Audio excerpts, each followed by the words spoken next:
The year's 2023, and the world's biggest streaming platform sitting on a murder mystery it paid over $450 million to bring to life. Coming off of making The Last Jedi, which had been the best experience of my life, but it was 4 years. It was 3 movies, 1 detective, 1 southern accent, and 1 big problem. The first 2 came out, Knives Out, then Glass Onion, both huge. Hello! Oh my God! Crew, we've arrived. Disruptors have assembled. One was a cultural reset, the other kinda loud, kinda fun, but the third, Wake Up Dead Man. I've invited you all to my island Hi! because tonight a murder will be committed. It was supposed to be darker, bolder, maybe even better, and then it disappeared. There's something poetic about a movie going missing. Not delayed, not canceled, just gone. No trailer, no stills, no leaks, only rumors, like a body no one ever found. But my most dangerous case yet is about to be revealed.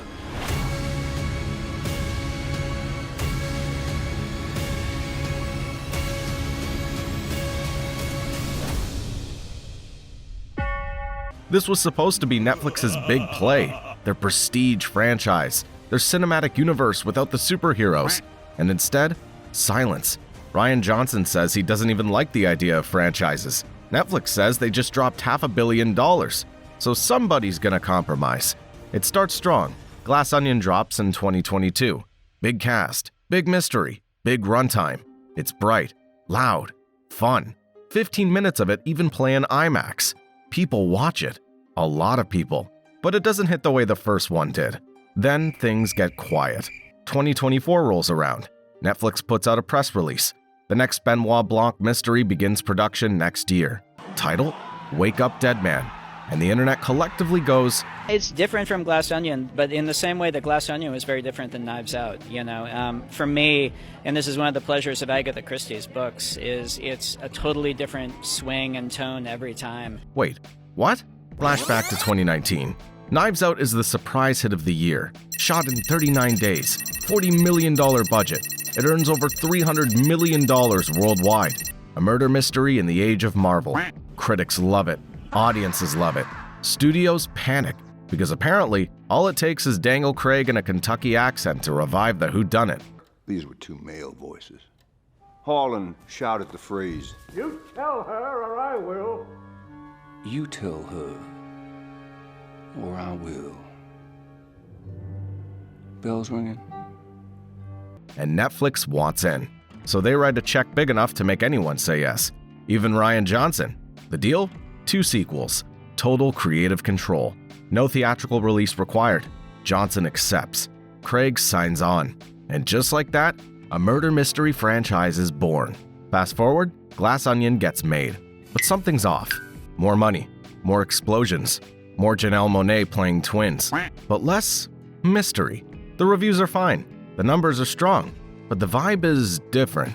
Behind the scenes, Netflix is already betting big on Wake Up Dead Man. The darkest entry yet. The trailer drops. Haunting music. Slow zooms. 0 jokes. People start speculating. Is this the Empire Strikes Back of murder mysteries? There's just one problem. Nobody really knows if the hype is real, or if this franchise already peaked in 2019. Rian Johnson, the guy who made Looper and The Last Jedi, wasn't just reinventing a genre. He was building something from scratch. Knives Out wasn't just a film. It was a proof of concept. Then came the name Wake Up Dead Man. May 2024. Rian tweets out with a teaser and a U2 reference. Benoit Blanc, back again. But this time, things feel different. Fans go wild. Reddit threads explode. TikTok edits start before a frame of the movie's even shot. Netflix calls it the most dangerous case yet. And that's it. No trailer, no poster, just static. To understand why the silence feels so loud, you have to understand the stakes. Netflix didn't just buy a detective story. They bought time. Streaming thrives on bingeable worlds, franchises that keep people locked in, not just for hours, but for years. Think Stranger Things, The Witcher, even Bridgerton. Netflix isn't chasing Oscars, they're chasing retention. And Knives Out, with its quirky detective, endless suspects, and viral fan theories, was supposed to be the thinking person's franchise. But here's the thing, Knives Out isn't a universe. It's a puzzle, and puzzles don't scale. You solve them once, and they're done. That's the paradox. To grow, Netflix needs content that loops, not concludes. But the Benoit Blanc mysteries? They begin, escalate, reveal, and end. That's why Wake Up Dead Man is so critical. It's not just the third movie, it's the pivot point. Can this series survive without the surprise? Can it evolve without killing what made it special? Netflix was betting it could. That this wasn't just a trilogy, but the start of something bigger. Merchandise, spin-offs, maybe even a Benoit Blanc prequel. And it all depended on Wake Up Dead Man landing clean. If it doesn't, then the $450 million isn't just a bad investment, it's a cautionary tale. Proof that you can't franchise a formula built on endings. But behind the scenes, this thing is a monster. The cast is straight out of a Vanity Fair fantasy draft. Daniel Craig, obviously, but also Josh O'Connor, Glenn Close, Josh Brolin, Mila Kunis, Jeremy Renner, Kerry Washington, Andrew Scott, Kaylee Spaney, Daryl McCormick, Thomas Hayden Church. You'd think it was a Marvel crossover. Filming for Wake Up Dead Man, the third Knives Out movie, began in June 2024. By August, it's wrapped. Shot in London, somewhere in the Alps. A wine cellar in Italy gets mentioned in a leak.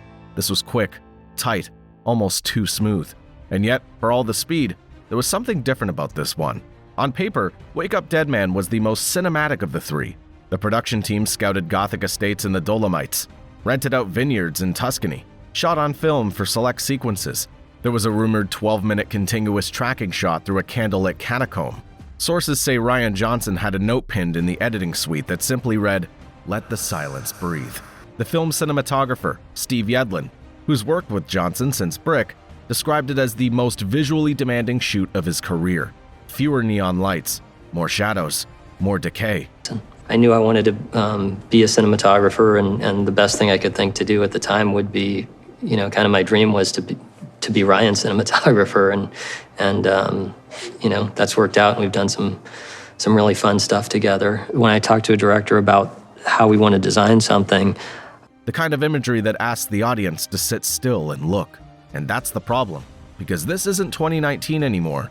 This is peak short-form culture. Netflix's own UI starts autoplaying previews if you pause too long. Scenes that linger are risks. Ambiguity is a gamble. Long silences? Practically a death sentence. According to one report, Netflix asked for more propulsion. That's executive speak for faster edits, clearer stakes, and maybe a few less dead bodies lying around for dramatic effect. But Johnson reportedly refused. He wanted to tell a story that unfolded like a poisoned glass of wine. Slow, deceptive, and deadly by the end. That's when the tension began to boil. Not in the script, but in the cutting room, which makes what happens next even weirder. Fall 2024 passes, then winter, then spring. No trailer, no interviews, not even a still image. Netflix hasn't ghosted us like this since the Irishman teaser just showed Robert De Niro's name in a font. People start speculating. Is this part of the marketing? Some kind of viral mystery? Nope, it's just radio silence. And in 2025, silence means something's wrong. Here's where the rumors start. Theory 1. Rian Johnson wants this one in theaters. Big screen, popcorn, gasps in the dark. But Netflix, true to form, wants it on your couch. Theory 2. Tone problems. Wake Up Dead Man is reportedly way darker than the other two. Less comedy, more dread. Fewer monologues about hot sauce, and more actual corpses. Netflix doesn't know how to sell that. Theory 3. Post-production hell. Not CGI heavy, but rumor is Ryan's team is obsessing over every single frame. Sound mixing delays, score disputes, and a final cut that Netflix execs keep sending back with notes like, "Can we make this murder a little more fun?" Spoiler, no, you can't. But the internet's not waiting around. Reddit sleuths are already reconstructing the movie from casting calls and blurry paparazzi photos. A Redditor with 2 followers posts a 5,000-word thread breaking down the metaphor behind the grave teaser. Others think the plot's a spiritual sequel to The Last of Sheila or even a meta-commentary on true crime obsession. A popular theory? Benoit Blanc dies. Another? He fakes his own death to solve a case from beyond the grave. TikTok thinks it's about AI-generated crimes. Twitter's convinced it's a murder mystery inside the Vatican. Discord servers are naming suspects based on costume leaks. And when a studio won't talk, the internet talks louder. In the absence of trailers or interviews, fans didn't just speculate, they investigated. TikTok and Reddit lit up with breakdowns.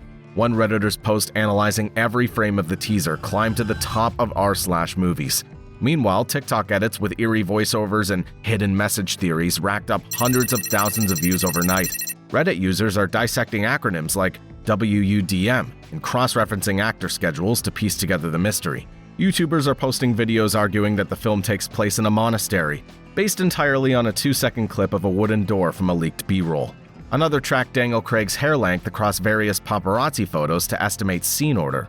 People aren't just waiting, they're playing, solving a murder mystery that doesn't technically exist yet, turning absence into atmosphere, silence into suspense. Even news outlets got involved.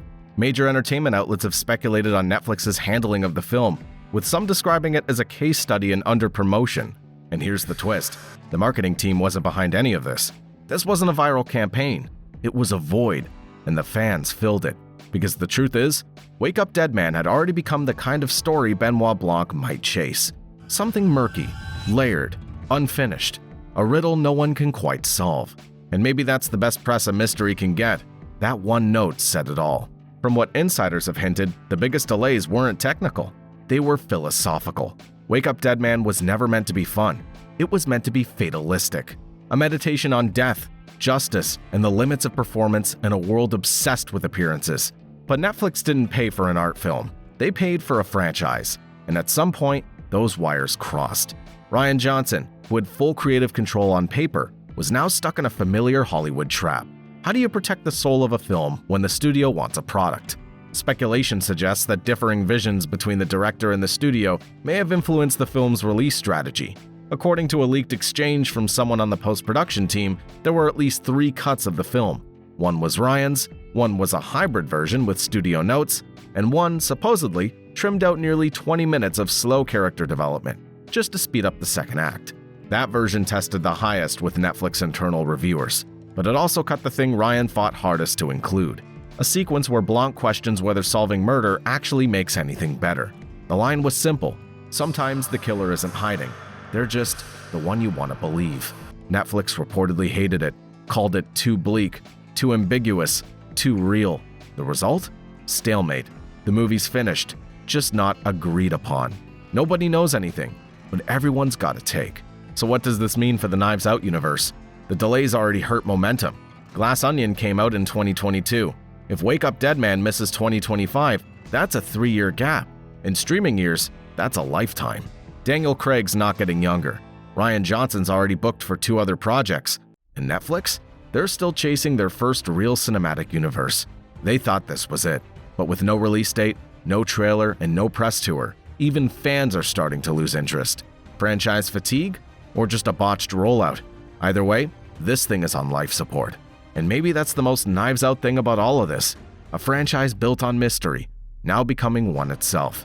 Wake Up Dead Man was supposed to be the next big chapter, maybe even the best one. Now, it's the greatest unsolved case of the whole series. A murder mystery where the victim might just be the movie itself. And maybe that's the real twist. Because Wake Up Dead Man isn't just a missing movie. It's a reflection of a system that doesn't know what to do with art that resists optimization. A film that dares to be slow in an industry built for speed. That chooses ambiguity in a culture obsessed with clarity. That doesn't want a trend. It wants to linger. We live in a time where the algorithm decides what stories we're allowed to finish. And in that system, maybe the most honest mystery is the one that never resolves. Maybe that's why Wake Up Dead Man has been left on red. Because it doesn't end the way streaming needs it to.